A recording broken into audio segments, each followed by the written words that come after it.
A stone giant stands silent, its original purpose lost to the centuries. We are surrounded by the ghosts of ancient ambition, monuments that defy easy explanation. This journey explores 20 of history's most hotly debated structures, places where experts clash over meaning. You will travel from the deserts of Egypt to the mountains of Peru, sifting through evidence for tombs, temples, calendars, and even ancient machines. By the end, you will gain a deeper appreciation for the brilliant, enigmatic minds of our ancestors and the limits of what we can truly know about them. Was a pyramid merely a royal tomb or something far more strange? Why would a civilization draw pictures so vast they can only be seen from the sky? The answers are not simple, and that is what makes the search so compelling. What do you believe drives humans to build the impossible? This constant clash of theories is not a sign of failure, but the very heartbeat of archaeology. To understand why these 20 structures remain such profound puzzles, you must first grasp how the puzzle itself is assembled. Imagine trying to complete a jigsaw where 90% of the pieces are missing. The picture on the box is faded, and you are not even sure what the final image is supposed to be. That is the challenge faced by every researcher standing before an ancient ruin. Time does not just bury things, it actively dismantles context. Organic materials like wood, cloth, and food vanish, leaving only the most durable stones and ceramics behind. Written records, if they existed at all, are often destroyed, decayed, or written in languages no one can decipher.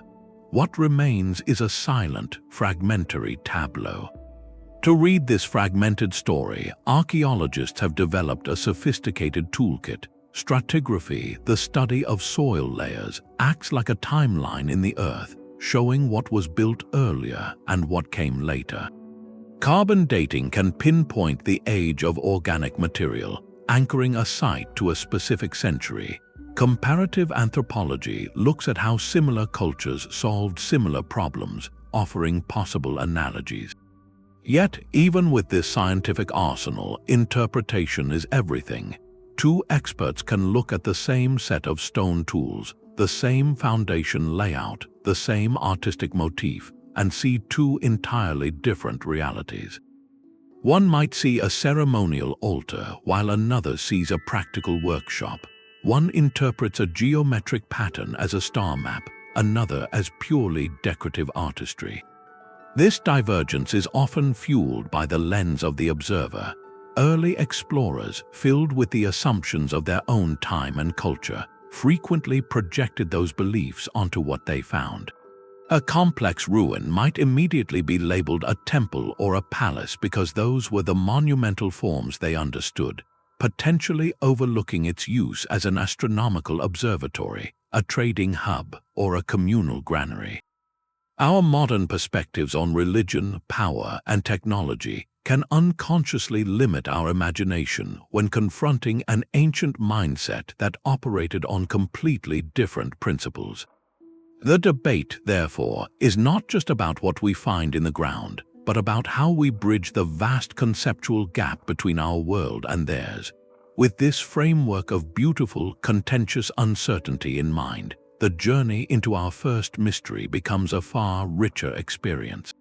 No ancient structure embodies this battle of interpretations more perfectly than the Great Pyramid of Giza. It is the ultimate icon, the lone survivor of the classical world's 7 wonders, and for most of us, its purpose seems settled. It is the tomb of the pharaoh Khufu, a 4,500-year-old monument to royal power and the afterlife. This is the mainstream academic view, and it is built on solid evidence. Within the pyramid's heart lies the king's chamber, a room of stark, imposing granite that houses a single, massive box carved from a single block of stone, a sarcophagus. Its presence seems to speak for itself. The entire pyramid complex, with its mortuary temple, causeway, and smaller queen's pyramids, fits the pattern of an Egyptian royal burial site on a colossal scale. For Egyptologists, the pyramid is the logical, albeit breathtaking, culmination of centuries of tomb development. Yet, if the answer is so obvious, why does the debate rage louder here than almost anywhere else? Because the pyramid itself whispers contradictions.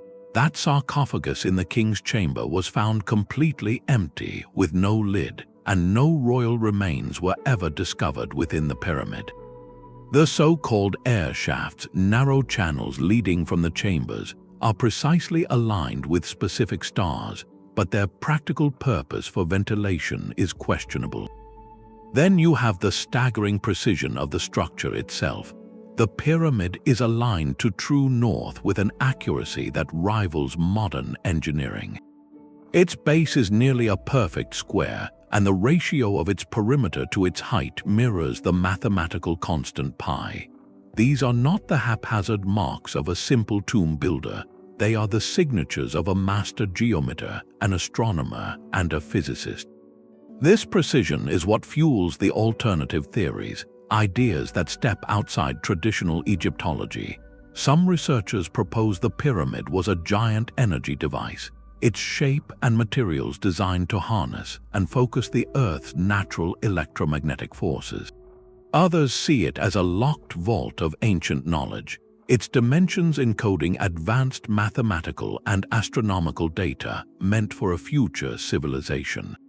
Each theory challenges us to look beyond our assumptions. Is it more likely that a culture invested decades of labor into a structure purely for a symbolic resting place, or did they have a living, functional purpose in mind that we have simply forgotten? The Great Pyramid stands as the opening argument in humanity's great debate with its own past, a silent stone question mark that asks us not just what we see, but how deeply we are willing to look.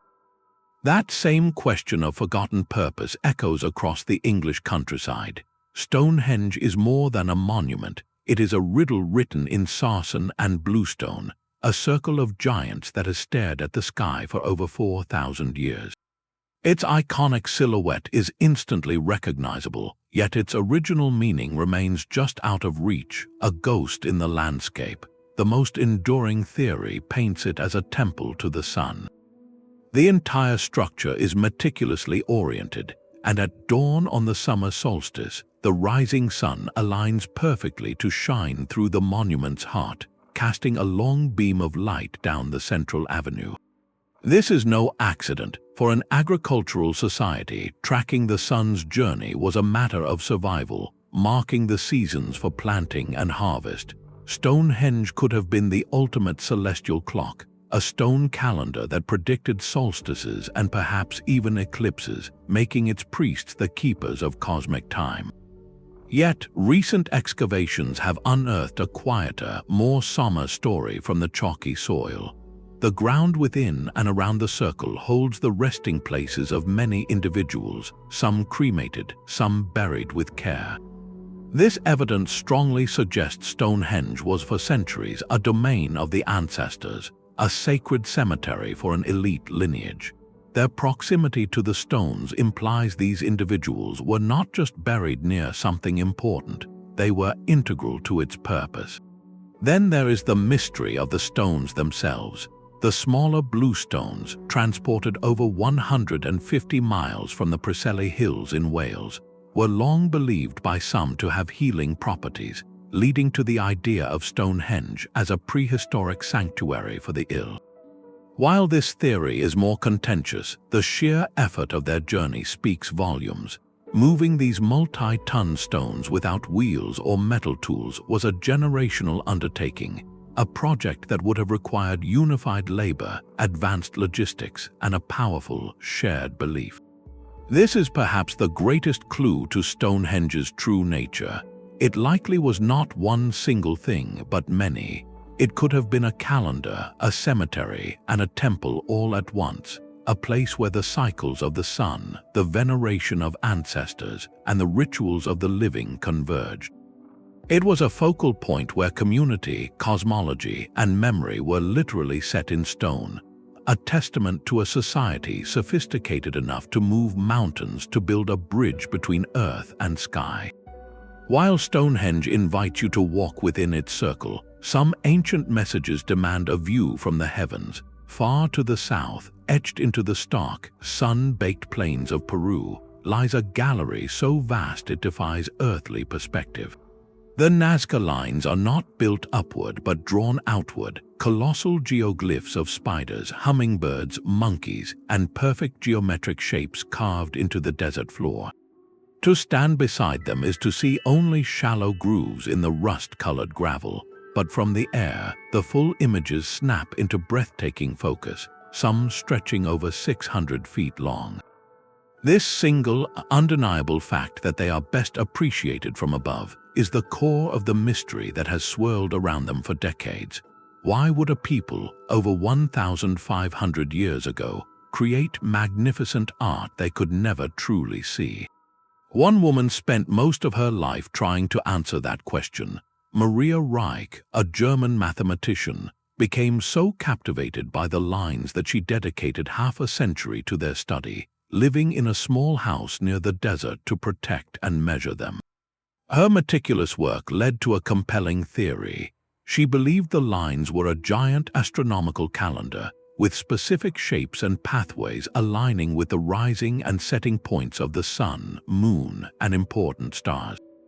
For her, the desert was a cosmic map, its straight lines acting as sighting devices for marking solstices and predicting seasonal rains, a vital skill for survival in such an arid place.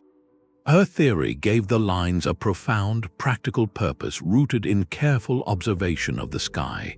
Yet other researchers point to the ground, not the stars, for meaning. The ritual landscape theory suggests these lines were not meant to be seen from above, but to be walked upon.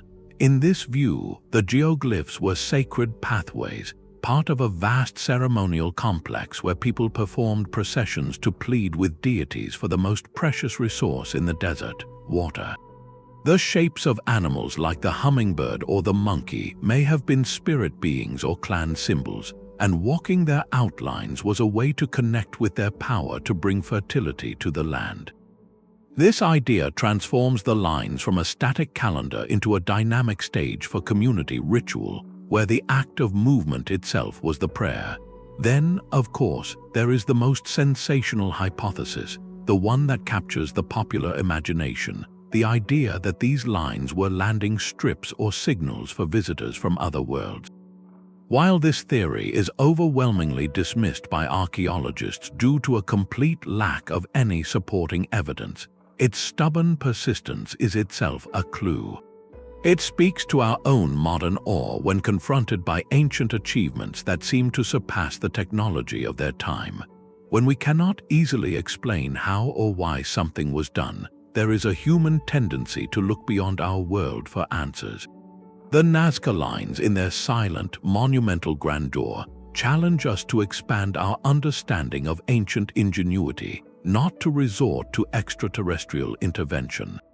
They remind us that a civilization deeply connected to its environment could engineer wonders on a scale that still leaves us humbled, creating not for an audience in the sky, but for purposes woven into the very fabric of their survival and spirituality. Their silent gaze holds a warning. Isolated in the vast emptiness of the Pacific Ocean, Easter Island is a world unto itself, and its guardians are the Moai, nearly 1,000 stone giants with heavy brows and solemn, elongated features. Standing with their backs to the sea, they seem to watch over the island's interior, an eternal council of stone. For the Rapa Nui people who carved them, these statues were far more than art. They were Eringa Ora, living faces. Mainstream archaeology holds that they represent deified ancestors, powerful lineage chiefs whose spiritual presence continued to protect and influence their descendants. Erecting a moai on a sacred platform, or ahu, was the ultimate expression of a clan's prestige, a competition in stone that bound the community together through shared ritual and labor. The statue was a conduit, a way for the living to connect with the mana, the spiritual power of those who came before. Yet, the very isolation of the island breeds alternative questions. Could their imposing alignment along the coast have served a practical function as navigational markers for the skilled Polynesian voyagers who found this speck of land in an ocean of millions of square miles? Might they have been territorial stones declaring a clan's authority over a specific stretch of shoreline and its resources? Some more speculative voices even suggest their distinctive features could represent encounters with other cultures or something else entirely. To understand the purpose, you must first grapple with the staggering how. These figures, some weighing over 80 tons, were quarried from the volcanic rock of Ronoroku, then transported miles across rugged terrain to their coastal platforms. The islanders had no metal, no wheels, and no draft animals. The prevailing theory suggests a form of kinetic walking, where teams used ropes to rock the statues forward in a careful, swaying motion, a feat of coordination and engineering genius that turned the statue itself into a participant in its own journey. This monumental effort, however, is shadowed by the island's later history. The relentless demand for resources to move these giants, the clearing of forests for rollers and ropes, is seen by many as a key factor in a severe ecological shift. The story of the Moai is thus a profound and poignant duality, a testament to human ingenuity, spiritual devotion, and communal power, but also a sobering lesson in the delicate balance between a society's ambitions and the environment that sustains it. Their purpose was likely as complex as their history, serving as anchors of identity in a world adrift at sea. From the silent giants of stone, we move to a whisper of intricate bronze, a relic so advanced it seems to have fallen out of time. Recovered from the deep near the Greek island of Antikythera, the device is a corroded, fragmented lump that hides an extraordinary secret. When painstakingly reconstructed through modern imaging, it reveals a complex clockwork of at least 30 interlocking bronze gears, precisely cut and mounted within a wooden frame. This is the Antikythera Mechanism, and it has been called the world's first known analog computer. Its fundamental purpose is no longer a mystery. We know what it does. By turning a hand crank, its dials and pointers would have moved to model the erratic motions of the Sun, Moon, and 5 known planets across the zodiac. It could predict solar and lunar eclipses and even track the 4-year cycle of the ancient Olympic Games. The staggering achievement of its engineering, dating to the 2nd century before the Common Era, is beyond question. The real debate begins the moment we ask who held that crank and why.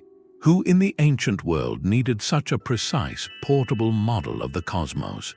One compelling theory casts it as the ultimate philosopher's tool, a teaching device for a great academy. Imagine a scholar using its moving dials to demonstrate planetary retrogrades or eclipse cycles to students, making abstract celestial mechanics tangible. It would have been a masterpiece of pedagogical technology. Another idea suggests a practical application for navigation. While ancient sailors primarily relied on the stars, a device that could predict lunar phases and certain planetary positions might have offered a valuable edge for long, treacherous voyages across the Mediterranean. Yet, the mechanism's complexity and delicate construction seem at odds with the harsh, salty environment of a working ship. Perhaps it was simply a magnificent toy, a wealthy patron's conversation piece designed to dazzle guests with a display of mechanical wonder and esoteric knowledge, a testament to the owner's sophistication. Then there is the shadow of astrology, which was inseparable from astronomy in the ancient mind. The mechanism could generate precise astrological charts, forecasting the positions of celestial bodies for casting horoscopes, a service of immense potential value to rulers and elites.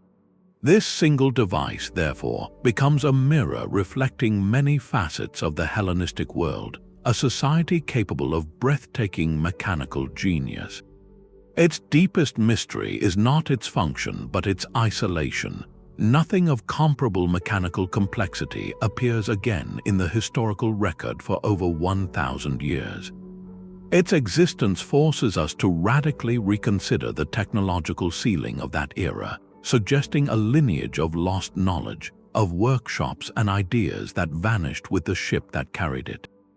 The Antikythera Mechanism is a haunting fragment, not of a structure but of a mindset, proving that the ancient world's capacity for innovation could be as intricate and precise as the gears of a machine we are only just beginning to understand. Across the Channel in northern France, the landscape itself seems to have been rearranged by a giant's hand. The Carnac stones are not a single monument, but a sprawling, silent army of granite. More than 3,000 prehistoric standing stones march across the fields of Brittany in dense, parallel rows that stretch for kilometers, an alignment of bewildering scale and order. To walk among them is to feel dwarfed not by height but by the sheer, relentless repetition of purpose. Who would move these countless tons of rock, and for what conceivable reason? The most poetic theory sees the rose as a colossal astronomical instrument. Researchers have noted that certain alignments point toward the sunrise at the solstices and equinoxes, suggesting the entire complex could have functioned as a grand calendar, its long avenues acting as sightlines to track the sun's journey with a precision that dwarfed any single stone circle. In this view, Carnac was an open-air temple to the cosmos, where the rhythm of the seasons was measured in stone. A more grounded interpretation envisions a sacred landscape designed for movement. The parallel rows could have formed a ceremonial avenue, a processional path for entire communities to walk during rituals that honored ancestors or petitioned deities for fertility. The very act of passing between these lines of stones, a physical journey through a man-made canyon, would have been a powerful spiritual experience, separating the mundane world from the sacred. Yet the scale also suggests a statement of power. Some archaeologists propose the stones marked a territorial boundary, a permanent, undeniable declaration of a tribe's control over this fertile land. They could have been monuments to a great, unifying conflict, each stone representing a warrior or a clan, standing together forever in frozen formation. The stone's silence is compounded by a profound lack of context. Unlike Stonehenge, there are no associated burial mounds or rich artifact caches buried at their bases to give clues about the people who built them. Dating the stones is notoriously difficult, as the granite itself cannot be carbon dated, and soil erosion has obscured the original ground layers. This evidentiary vacuum is what allows more esoteric ideas to take root, such as the notion that the rows were conduits for telluric energy or even had a function related to seismic activity. While these theories often lack scientific support, they speak to the human mind's need to find a reason for something so deliberately immense. The true purpose of Carnac may forever lie just beyond our grasp, not because the builders left no message, but because their language was written in geometry and landscape, a syntax we have forgotten how to read. Göbekli Tepe does not just challenge a single theory, it shatters the foundational narrative of human history itself. Nestled on a windswept hill in southeastern Turkey, this complex of carved stone circles is older than the invention of the wheel, older than the pyramids of Egypt by a staggering 6,000 years. Its builders were not farmers living in settled villages, but nomadic hunter-gatherers, people we have long pictured as living hand-to-mouth, constantly on the move. Yet here they are, hauling and erecting 20-ton limestone pillars, shaping them into distinctive T-forms, and covering them with breathtakingly detailed reliefs of foxes, scorpions, vultures, and boars. This discovery forces a complete reversal of what we thought we knew. The conventional story held that humans first settled down, learned to farm, and only then, with surplus food and stable communities, had the luxury to build grand monuments and develop complex religions. Göbekli Tepe turns that sequence on its head. Here, the monument came first, so what compelled these mobile people to undertake such a backbreaking, generation-spanning project? The dominant interpretation is that this is the world's first known temple, a sacred sanctuary that drew scattered bands together for shared worship. The animal carvings are not mere decoration, they are powerful symbols, perhaps guardian spirits or representations of a spiritual world. Building and maintaining such a place would have required unprecedented cooperation, planning, and social hierarchy, creating the very organizational blueprint that would later be essential for farming societies. In this view, religion was not a product of civilization, it was its catalyst. A different perspective shifts the focus from the purely sacred to the social. Perhaps Göbekli Tepe was a grand seasonal gathering ground, a place where different clans converged at specific times of the year for massive feasts, to exchange information, arrange marriages, and reinforce alliances.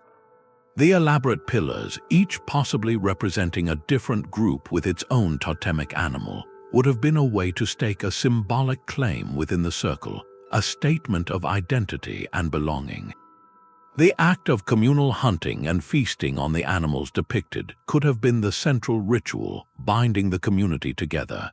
This idea is supported by the site's most puzzling feature, the complete absence of any signs of permanent settlement. No houses, no hearths for daily cooking, no evidence that anyone lived there year-round. It was not a town, it was a destination. This fact fuels the idea of Göbekli Tepe as a pilgrimage center, a neutral, sacred ground that belonged to everyone and no one, drawing people from across the region for ceremonies before they dispersed back into the landscape. The site's later history adds another layer of profound mystery. After centuries of use, around 8000 BC, the people of Göbekli Tepe did something astonishing. They deliberately buried their entire creation. They hauled thousands of tons of earth and rubble to fill in the stone circles, entombing their masterpiece for millennia. Was this an act of reverence, a sacred retirement, or was it a conscious closing of a chapter as a new way of life, agriculture, began to take root and render the old gathering rituals obsolete? Göbekli Tepe stands as a silent question mark at the dawn of civilization, asking us to reconsider everything about where society, religion, and our urge to build the impossible truly began. High above the ancient Inca capital, stone walls defy gravity and logic. The Sacsayhuamán fortress is a masterpiece of impossible masonry, a series of zigzagging ramparts built from limestone blocks so enormous, some weigh over 100 tons. Their edges are not merely stacked, they are sculpted, each polygonal stone cut to fit its neighbors with a hair's breadth of precision. To run a hand along the seams is to feel a surface so seamless it seems fused together, a jigsaw puzzle carved for giants. The Spanish conquistadors who first witnessed it had no doubt about its purpose. Perched on a steep hill overlooking Cusco, with its towering, staggered walls offering clear defensive advantages, they saw a fortress. And indeed, its design is formidable, with a zigzag shape allowing defenders to rain projectiles down on attackers from multiple angles, a textbook example of military architecture. Historical accounts from that era even describe a fierce battle fought upon its ramparts. Yet, the closer you look, the more this martial explanation begins to feel incomplete. Why would a society focused purely on defense invest such unimaginable effort into stonework of near-artistic perfection? The joints are so tight they are earthquake-proof, a feature far beyond the needs of a simple battlement. This has led many scholars to a different interpretation. They see Sacsayhuamán not as a fortress, but as a temple to the sun god Inti, the most revered deity in the Inca pantheon. The hill itself was sacred, and the incredible craftsmanship could be seen as an act of devotion, a fitting offering to a celestial power.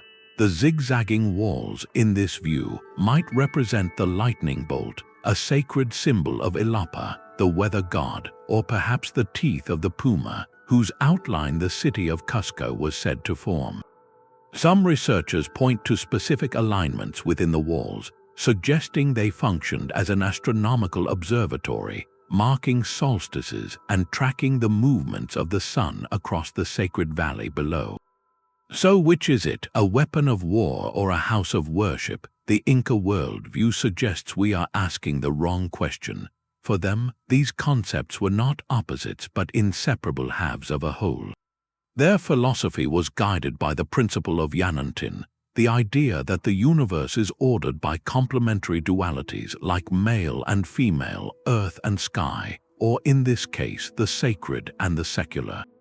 Sacsayhuamán was likely both fortress and temple, a place where military power was sanctified and spiritual authority was reinforced by physical might. It was the ultimate expression of Inca sovereignty, a structure that declared their dominion was protected by both the strength of their warriors and the favor of their gods. The stones themselves hold the answer not in one purpose but in the profound unity of two. The ocean holds its secrets close, guarding them in the crushing dark and shifting sands. Off the remote Japanese island of Yonaguni, divers discovered a sight that seemed to defy the sea's randomness. Looming from the seafloor, a massive, tiered structure of sandstone rises like a sunken ziggurat, its surfaces marked by what appear to be straight walls, perfect right angles, and steps leading to nowhere. This is the Yonaguni Monument, and from the moment it was found, it has been a battleground of interpretation, a ghost in the water that asks if we are seeing the hand of nature or the drowned hand of humanity. For those who believe it is artificial, the evidence is written in the stone's geometry. They point to the stark, planar faces that meet at crisp 90-degree angles, a rarity in natural rock formations. They highlight the twin monoliths that look like carved pillars, the deep, straight channels that resemble roadways, and the flat platforms that evoke ceremonial plazas. To these observers, Yonaguni is the remnant of a lost city, perhaps built by a prehistoric Pacific civilization when sea levels were lower, a real-world counterpart to the myth of Atlantis or Mu, swallowed by the waves at the end of the last ice age. The sheer scale and apparent order feel intentional, a silent architecture waiting to be read. Mainstream geology, however, offers a different, equally fascinating story. Experts in sandstone formations note that the rock in this region is laced with parallel vertical and horizontal fractures. Over thousands of years, powerful tidal currents have relentlessly exploited these weak lines, eroding blocks away in straight planes and creating the very right angles and stepped terraces that look so manufactured. The forces of tectonics causing sections of the seabed to tilt could produce the monument's dramatic monolithic appearance. In this view, Yonaguni is a masterpiece of natural sculpture, a testament to the patient, chaotic artistry of water and earth. The debate, therefore, is not just about a single site, but about the very line between nature and culture. How do we distinguish a human-made structure from a freak of geology that perfectly mimics one? The resolution seems simple. Find a single, unambiguous human artifact, a tool mark that cannot be explained by erosion, or a piece of pottery lodged in the stone. Yet, after decades of diving, no such smoking gun has been conclusively presented. The currents that carved the stone also sweep the site clean, and any potential cultural layer is buried under centuries of sediment. Yonaguni remains in a state of profound ambiguity, a monument to possibility. It represents the human longing to find our own reflection in the deep, to discover that our history is longer and more mysterious than we dared to dream. Whether a sunken city or a stunning accident of nature, it forces us to look more carefully, reminding us that the past, especially the part submerged beneath the waves, is never as simple as it seems. Deep beneath the rice paddies and quiet villages of Zhejiang province lies a hidden world of staggering ambition. The Longyou Caves are a network of 24 colossal, man-made caverns, discovered entirely by accident in 1992 when local farmers drained a small pond and found not a natural hole, but a vast polished stone chamber descending into the earth. What they uncovered was an architectural mystery on a scale that defies belief. These are not simple tunnels, but immense subterranean halls, some spanning over 10,000 square meters, with ceilings supported by massive, evenly spaced pillars of solid rock that were left in place as the surrounding stone was painstakingly removed. Every single surface, from the soaring walls to the high ceilings, is covered in a uniform pattern of parallel chisel marks, a texture of meticulous labor that gives the caverns a strangely modern, almost industrial feel. This overwhelming evidence of deliberate, organized work only deepens the central riddle. Why was this done?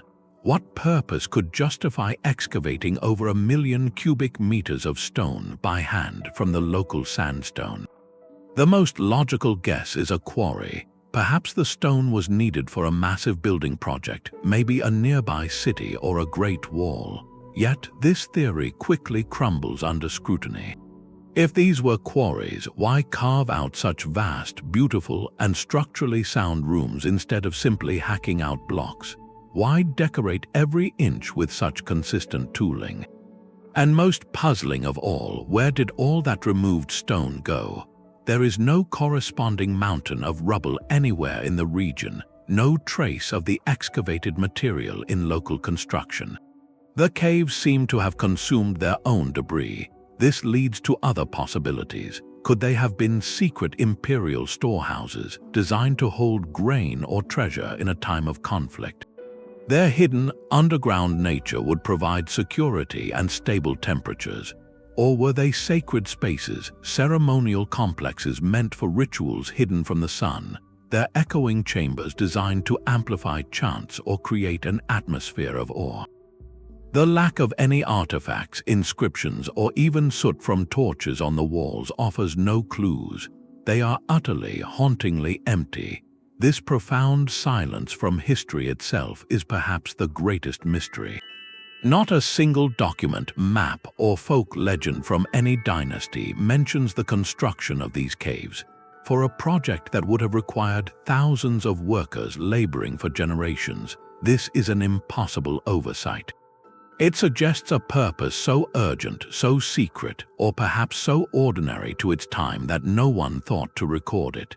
Some researchers propose they were never finished, that the project was abandoned when its reason for being vanished, leaving only these gaping wounds in the earth.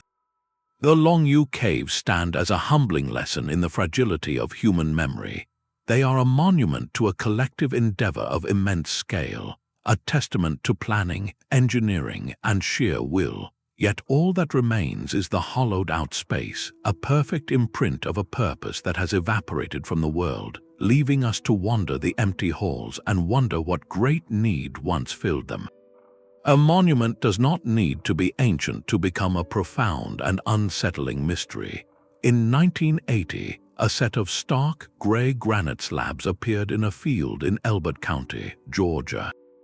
Known as the Georgia Guidestones, they stood nearly 20 feet tall, engraved with 10 principles in 8 modern languages, a message for the ages carved in stone. The instructions were direct and provocative, calling for a future global society guided by reason, sustainability, and harmony with nature.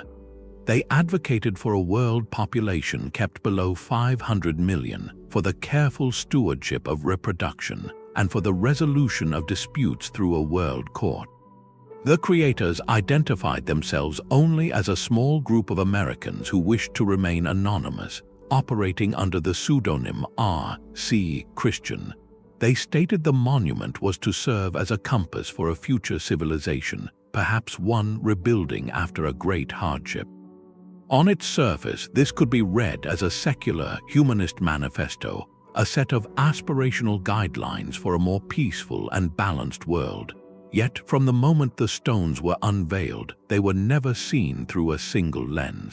For many, the language of population guidance and global management evoked not utopia but dystopia. The stones became a magnet for conspiracy theories, interpreted by some as a sinister blueprint for elite-driven depopulation, a chilling agenda set in permanent stone.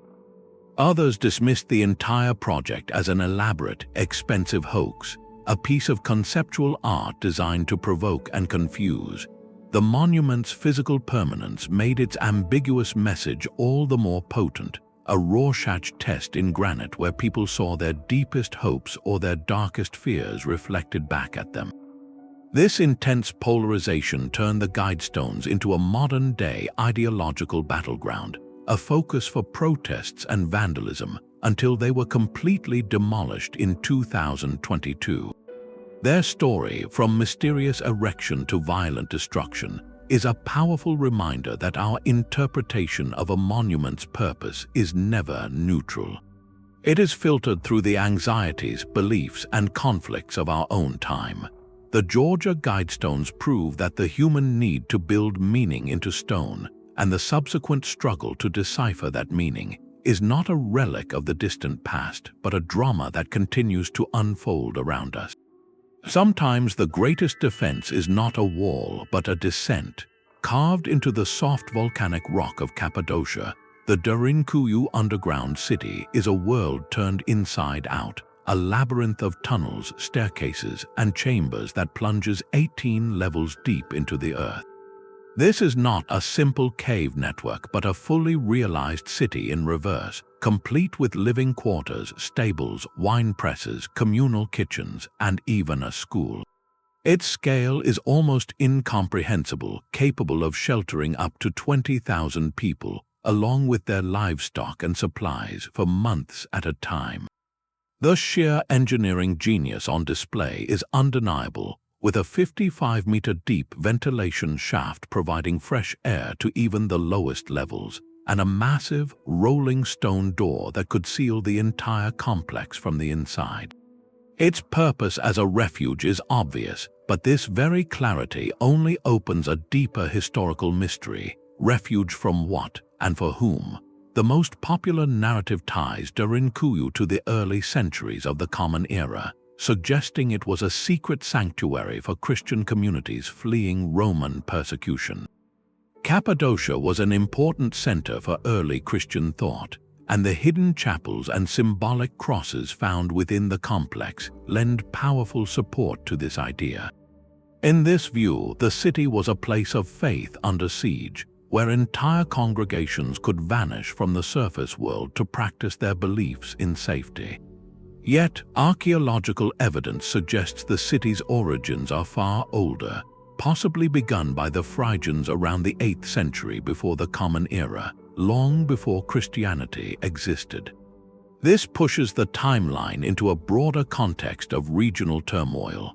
Cappadocia sits at a volatile crossroads, a region invaded and contested by empires from the Persians and Macedonians to the Byzantines and Arabs. Derinkuyu could have served as a communal stronghold for any agrarian population caught in the path of marauding armies, a place to wait out the storm of conflict until the surface was safe again.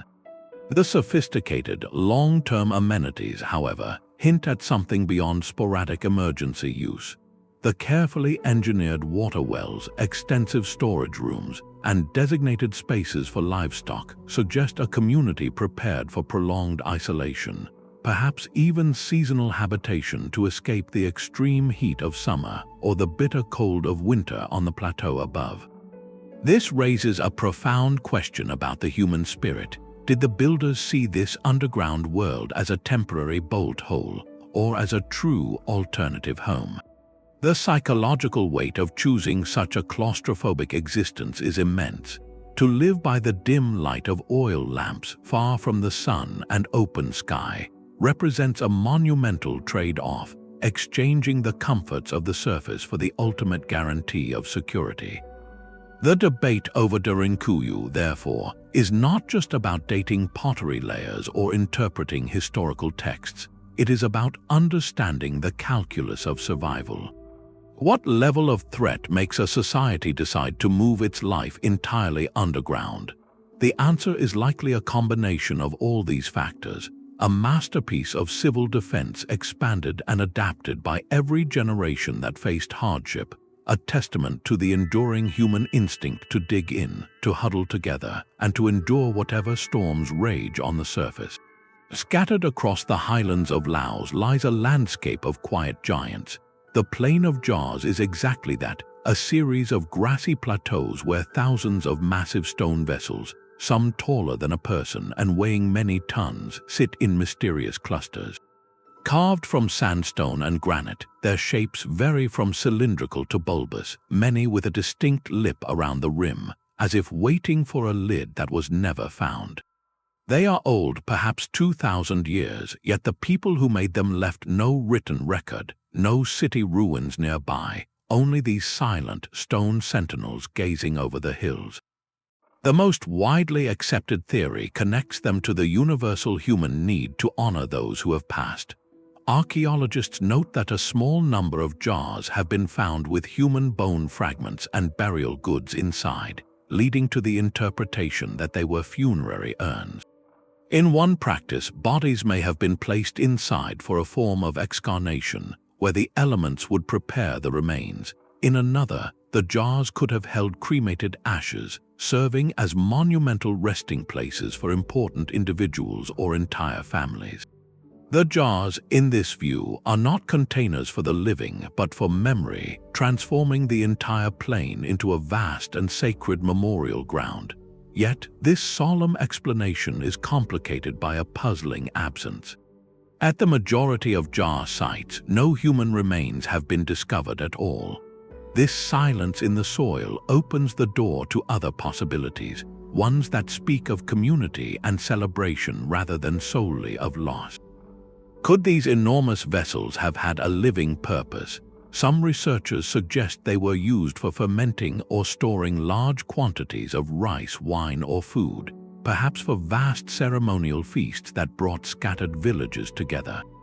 The logistics are compelling. A giant stone jar would keep its contents cool and safe, and the gathering to fill or empty it would be an event in itself, reinforcing social bonds.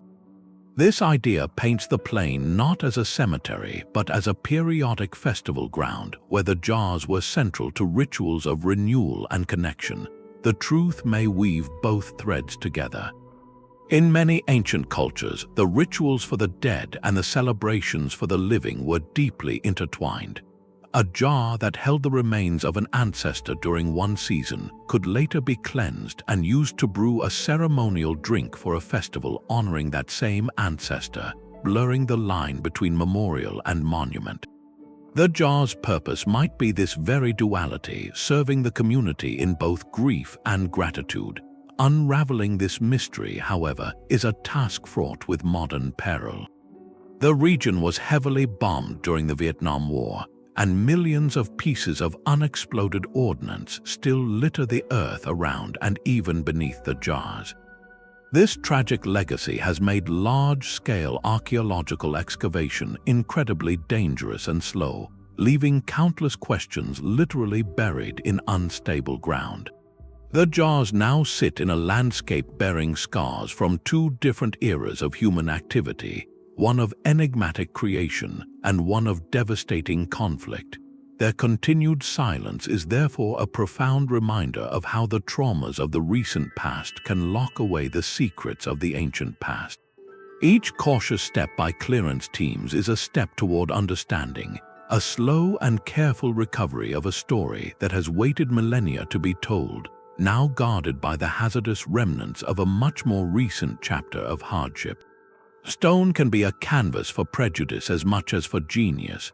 The ruins of Great Zimbabwe rise from the hills of southern Africa, a sprawling city of dry stone walls that curve and climb with a gravity-defying grace. This was the monumental heart of a powerful medieval kingdom, thriving between the 11th and 15th centuries on the wealth of gold and ivory trade. Its scale and sophistication are undeniable, with the largest walls standing over 30 feet high and extending for nearly 800 feet, constructed without mortar from precisely fitted granite blocks. Yet for centuries, the true story of this place was buried under a different kind of rubble. The stubborn refusal of European colonists to believe that an indigenous African civilization could be capable of such architectural mastery. Unable to reconcile the evidence before them with their own racial biases, they invented fanciful origins attributing the city to the Phoenicians, the Queen of Sheba, or other foreign visitors. This colonial myth was not just an error, it was an active theft of history, an attempt to strip the Shona people of their own magnificent legacy. Modern archaeology has completely overturned those racist narratives, confirming Great Zimbabwe as the product of a sophisticated, homegrown African society. But with the colonial fiction cleared away, a more authentic and nuanced debate has emerged about how this complex society actually functioned. At the center of this debate are two iconic structures. The first is the Great Enclosure, a vast, walled space with a mysterious, solid conical tower at its core. The second is the Hill Complex, a fortified settlement overlooking the rest of the city. Their grandeur is obvious, but their specific daily purpose remains an open question. Was the Great Enclosure a royal palace, the private domain of the king and his court? The high walls would have provided privacy and security, and the conical tower, which is completely solid with no interior chamber, could have been a symbolic representation of royal authority, perhaps echoing the form of a grain silo to symbolize the king's role as the provider for his people. Alternatively, the entire enclosure might have served a primarily ritual function. Some scholars link it to the Mweri cult, a central spiritual tradition involving communication with a supreme god through intermediaries. The secluded, sacred space could have been used for ceremonies, initiations, or oracular consultations, with the tower acting as a potent spiritual symbol connecting the earth to the heavens. A more practical interpretation sees the enclosure and its many small rooms as a massive, secure granary. In a kingdom that controlled vast trade networks, storing and redistributing agricultural surplus was a primary source of economic and political power. The towering walls would have protected the kingdom's most vital resource, and the solid conical tower could have been a giant grain silo itself, or a marker for the storage complex. The truth likely blends these ideas. In Shona cosmology, political power, spiritual authority, and control over fertility and food were inseparable. The Great Enclosure was probably a multifunctional space where the king performed his sacred duties, administered the kingdom's wealth, and demonstrated his control over the forces that sustained life. It was architecture as ideology, every stone proclaiming a philosophy where leadership meant being the anchor between the people, the ancestors, and the land itself. To move beyond the colonial myths is not to find one simple answer, but to appreciate the profound complexity of an African civilization that expressed its worldview in walls of enduring stone. The silence of the stones gives way to the living earth of the American heartland. Across the Mississippi River from modern St. Louis, a different kind of metropolis once rose, not from granite or marble, but from the very soil. Cahokia was a city of earth, a sprawling urban center where over 120 earthen mounds define the skyline. At its heart stood Monk's Mound, a colossal, flat-topped pyramid of packed clay, the largest prehistoric earthen construction in the Americas north of Mexico. To stand atop it is to survey what was once a bustling landscape of plazas, neighborhoods, and smaller mounds, home to perhaps 20,000 people at its peak around the year 1000. This scale alone forces a fundamental question: what kind of place was this?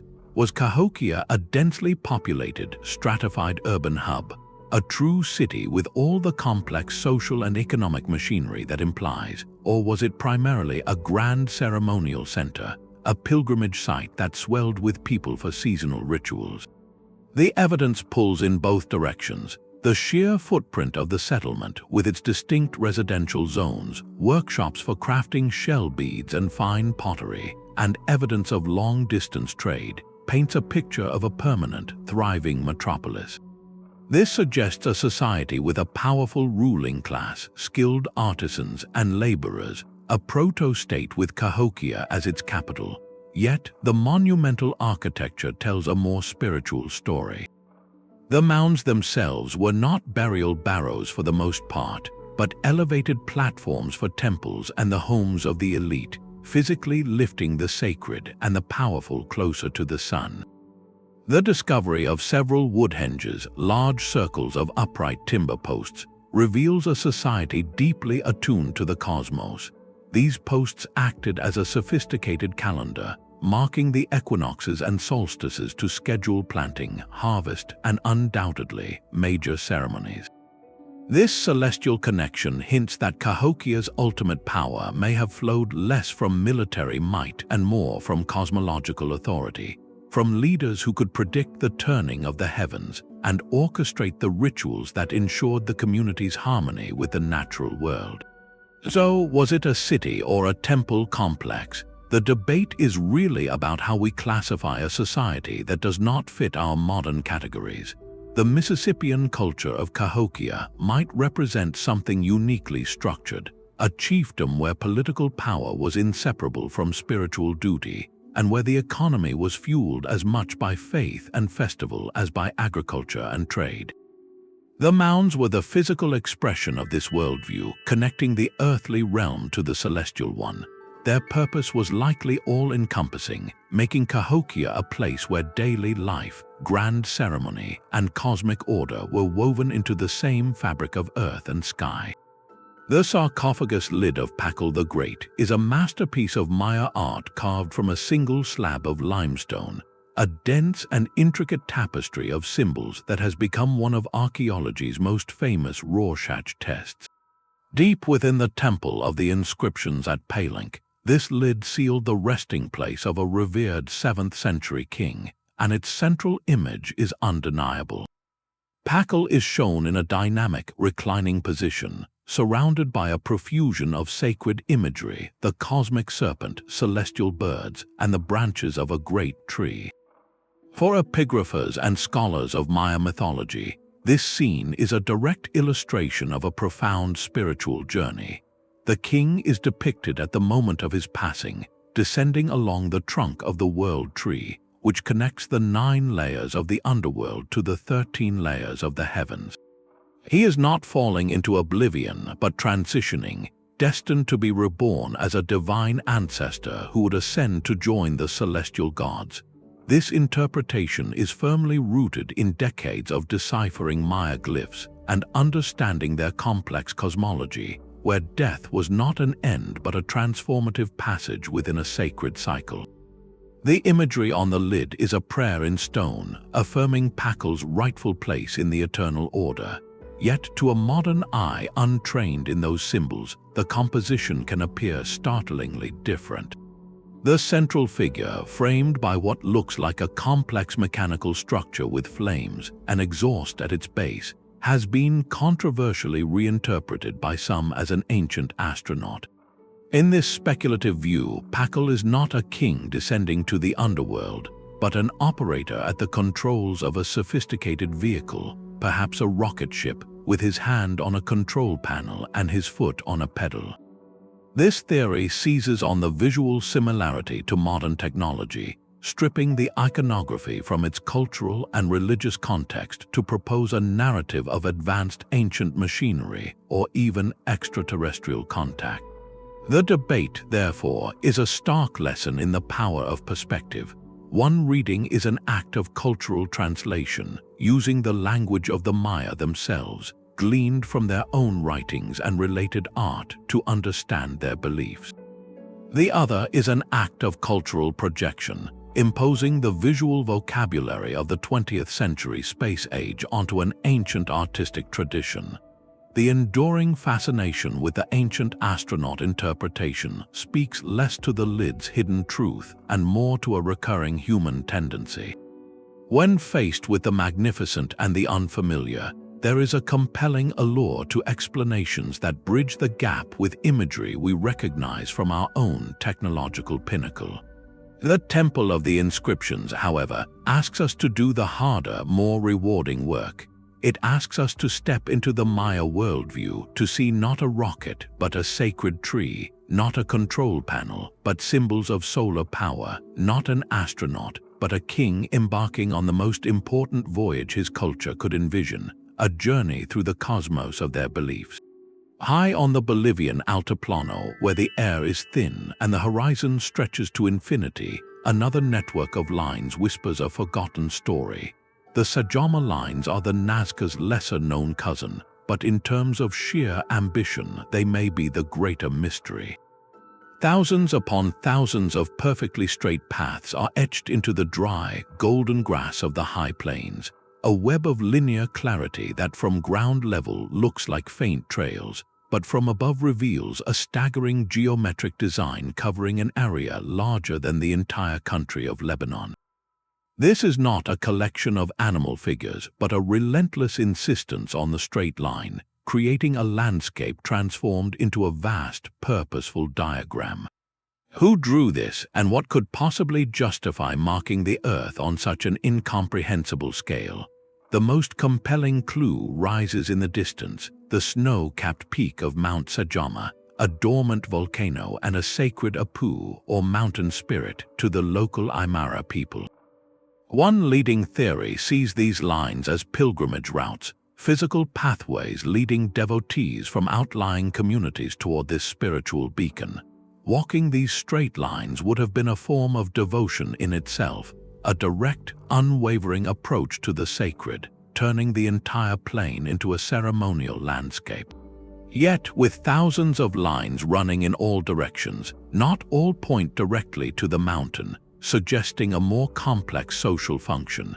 Another idea views them as territorial markers, a way for different Aymara lineages or communities to delineate their claims to grazing lands, water sources, or trading routes in this open, seemingly boundless terrain.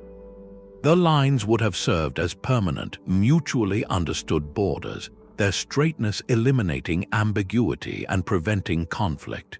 But the most fascinating interpretation moves beyond the practical into the realm of social memory.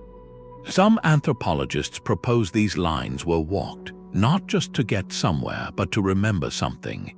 In a culture with a rich oral tradition, physically tracing these paths during rituals or community gatherings could have been a way to recount histories, reaffirm alliances, and encode knowledge of the land into the very muscles and memories of the people.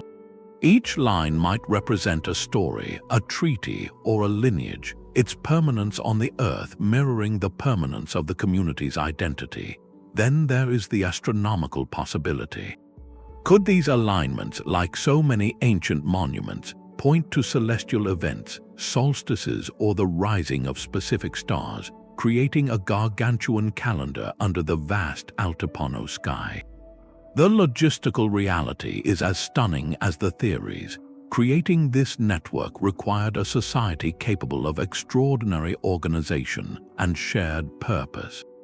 Teams of people, likely using simple sighting stakes and ropes, would have cleared vegetation and scraped the soil with unwavering precision across miles of uneven ground, maintaining a straight line over hills and valleys. This was a generational project, a collective act of landscaping that wove a unified cultural fabric across a huge territory. Their true purpose may have been all of these things at once, a multifunctional system where walking a line could be a spiritual journey, a reaffirmation of social bonds, and a lesson in astronomy, all while moving through one's rightful place in a community defined by the very paths underfoot. The Sajama Lines ask us to consider a society that did not just live on the land, but wrote its identity directly into it, creating a map so vast its meaning can only be grasped from a perspective they themselves could never physically achieve, leaving us to trace their steps and wonder what they were truly walking toward.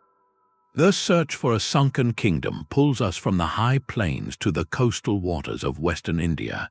According to ancient Hindu texts, the glorious city of Dwarka was the divine kingdom of Lord Krishna, a place of splendor that vanished beneath the waves following his departure from the world. This is not just a story, it is a foundational pillar of faith for millions, a sacred memory preserved in epic poetry. For centuries, it lived solely in the realm of myth. Then, in the late 20th century, marine archaeologists began to find something extraordinary in the Gulf of Combat, just off the coast of the modern town of Dwarka in Gujarat. Their surveys revealed the ghostly outlines of a settlement on the seabed, a grid of stone foundations, walls, and scattered artifacts lying in the silt. The immediate, electrifying question was whether science had finally found the proof of legend.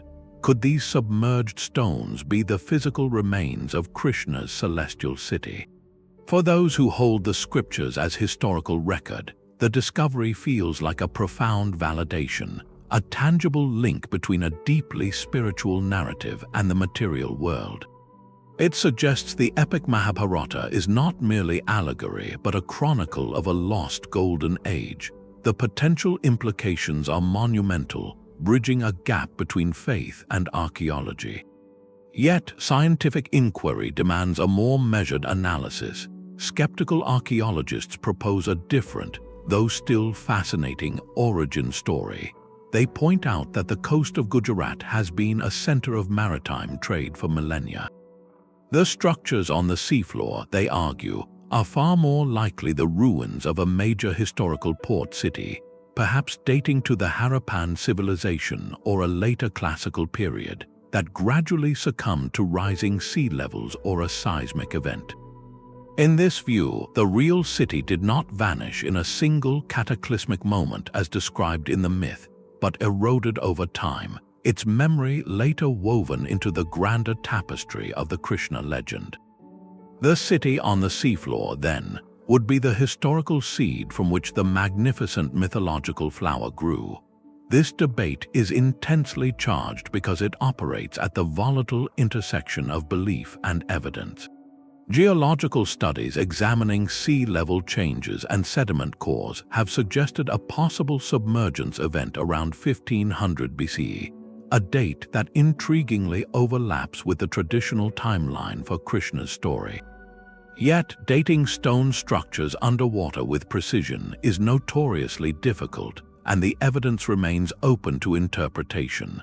The site of Dwarka thus becomes more than an archaeological dig. It is a conversation. It asks how societies transform historical events into sacred stories, and how those stories, in turn, inspire the search for physical truth. Whether one sees the stones as a divine kingdom or a prosperous port, their silent presence on the ocean floor compels us to consider the powerful human need to anchor our most cherished beliefs in the solid, undeniable reality of stone.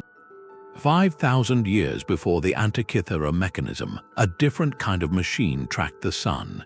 In a quiet German field, the Goseck Circle is not built from stone or earth, but from wood and soil, a simple yet profound enclosure of concentric rings.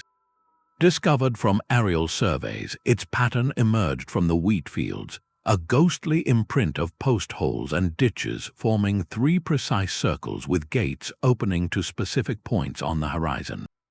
Its design is a model of elegant intention. 2 opposing gates align perfectly with the rising and setting sun on the winter solstice, the shortest, darkest day of the year. For an early agricultural society in Neolithic Europe, this alignment was not just observation, it was vital intelligence. The winter solstice marked the sun's symbolic death and rebirth, the pivotal moment when the days would begin to lengthen again, promising the return of warmth and the eventual success of the next planting season. Knowing this date with precision meant hope, a countdown to survival etched into the landscape. So was the Goseck Circle essentially a farmer's almanac, a giant wooden calendar built to secure a community's future. The evidence seems to point directly to that practical, celestial purpose. Yet, the very act of building such a precise, communal structure suggests something deeper was at work. Why go to such effort for a single astronomical event? The circle's layout creates a powerful sense of inward focus and separation from the outside world. Stepping through its gates into the enclosed rings would have been a deliberate transition from the ordinary into a designated sacred space. This leads many researchers to believe its function was dual, a perfect fusion of the practical and the spiritual.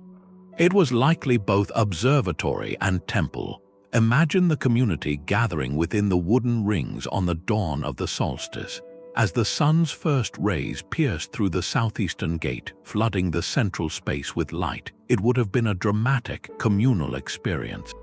This was not a lone astronomer taking a measurement. It was a ritual of renewal witnessed by everyone. The alignment guaranteed the ceremony's timing, but the ceremony itself gave cosmic meaning to the alignment. They were tracking a god's journey, celebrating its return, and actively participating in the cycle that sustained all life. The Goseck Circle's true brilliance lies in this seamless integration. It represents a moment in human history where science and religion were not separate fields, but a single, unified understanding of the world.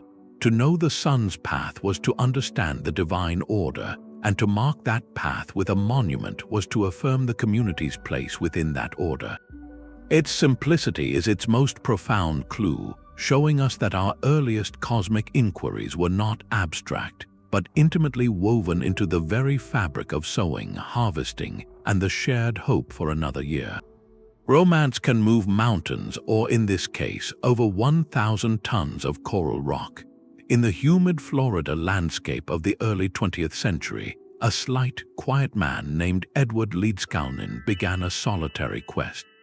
Heartbroken after his fiancée called off their wedding, he dedicated the next 28 years to constructing a monument to his lost love, a sprawling complex of massive stone sculptures he called the Coral Castle. The purpose is heartbreakingly clear, a testament to enduring affection carved in stone. Yet, the method of its creation defies all logic and has spawned a modern mystery as puzzling as any ancient ruin. Leedskalnin, standing just 5 feet tall and weighing barely 100 pounds, single-handedly quarried, shaped, transported, and erected enormous blocks of oolite limestone, some weighing as much as 30 tons. He worked almost entirely at night, shrouding his efforts in secrecy, and when asked how he managed such feats, he would only smile and say he understood the laws of weight and leverage used by the builders of the pyramids. His tools, discovered after his passing, were astonishingly rudimentary, little more than simple chains, blocks, metal bars, and tripods fashioned from old telephone poles. With these, he created a wonderland featuring a 9-ton gate that a child could push open, a perfectly balanced rocking chair carved from a single block, a Polaris telescope accurately aligned with the North Star, and walls built from interlocking stones without mortar. The sheer physical impossibility of his work gave rise to sensational theories. Did Leedskalnin somehow rediscover a lost anti-gravity technique or master the secrets of manipulating the Earth's magnetic fields? Had he tapped into some arcane knowledge that allowed him to neutralize the weight of stone? These ideas, while captivating, often overlook a more plausible, though no less impressive, explanation: sheer mechanical genius. Engineers who have studied the site note that Leedskalnin's simple tools, combined with a profound, intuitive understanding of fulcrums, counterweights, and pivot points, could theoretically accomplish these tasks through patience and clever force multiplication. He may have used a system of chains and tripods to slowly walk the stones into position, inch by painstaking inch, over many nights. The real secret might not be mystical physics, but the relentless focus and innovative problem-solving of a man driven by a powerful emotional force. The Coral Castle stands as a poignant reminder that the human will, when channeled through a singular obsession, can produce wonders that blur the line between the possible and the impossible. It is a modern monument built on an ancient question, not about why we build, but about the incredible lengths we will go to when the heart commands it. From the lonely perfection of the Great Pyramid to the sprawling, subterranean refuge of Derinkuyu, a common thread begins to weave through these 20 mysteries. Despite their vast differences in time, geography, and form, they speak to shared currents in the human experience, patterns that hint at the universal questions our ancestors sought to answer with stone and soil. One of the most powerful patterns is written in the sky. From Stonehenge's solstice alignment to the Goseck Circle's precise gates, from the Nazca Lines' possible celestial maps to Cahokia's wooden calendars, a deep preoccupation with the cosmos is undeniable. These were not just observations, they were acts of survival and meaning. Tracking the sun and stars meant predicting seasons for planting, navigating vast oceans, and aligning human rituals with the grand, predictable rhythm of the universe. The heavens were a clock, a compass, and a scripture all at once, and these structures were the monumental dials designed to read it. Equally pervasive is the evidence of communal gathering. Whether it is the processional avenues of Carnac, the feast-ready jars of Laos, or the seasonal pilgrimage suggested by Göbekli Tepe, these sites required and reinforced the bonds of community. They were places where identity was forged, where stories were passed down, and where a scattered population could feel itself part of something larger. In many cases, this social function was inextricable from expressions of power, as seen in the imposing walls of Sacsayhuamán or the elite mounds of Cahokia.